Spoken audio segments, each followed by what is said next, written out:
Fabrizio Poli is there, an aviation advisor, the author of The Quantum Economy. Fabrizio, you're also a pilot, so you're the perfect guest. Yes. What was going through your mind as this was developing today?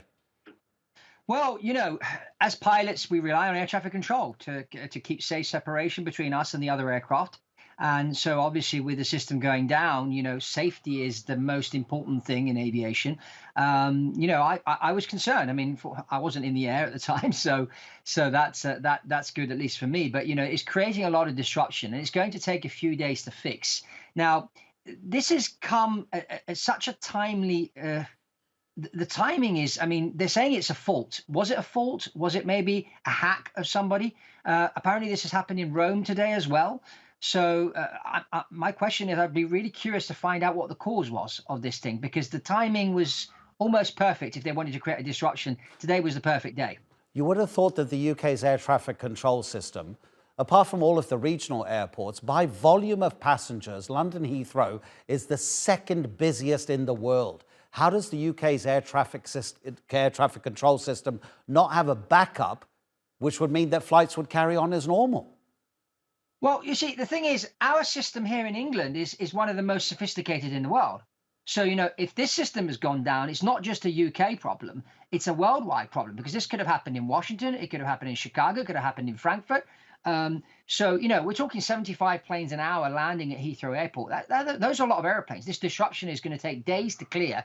But, we need to be asking, not only here in England, we have to, everybody that has an air traffic control system needs to learn from this experience and make sure that redundancies are built in and that technology is there as a backup if something like this happens again.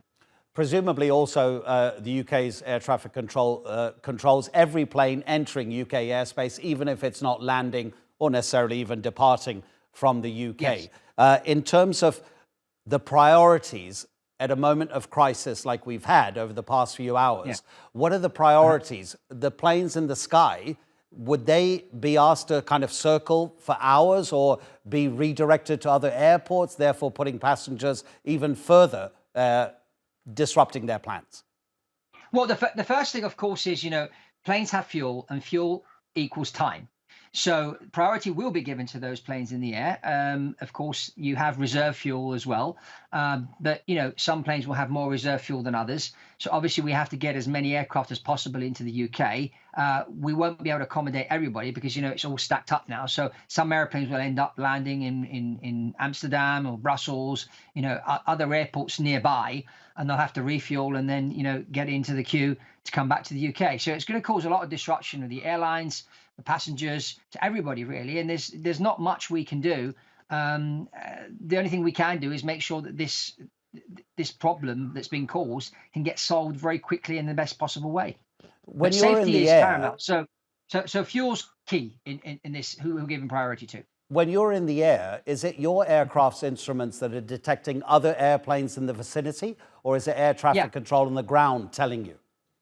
No, it's both. It's both. We have a system on board which shows us the other aircraft and what they're doing and how fast they're going and the flight level they're at and that. But air traffic control will tell us if we're allowed to descend or not, or turn left or right, or climb, etc., etc. But we have systems on board that show us the traffic around us.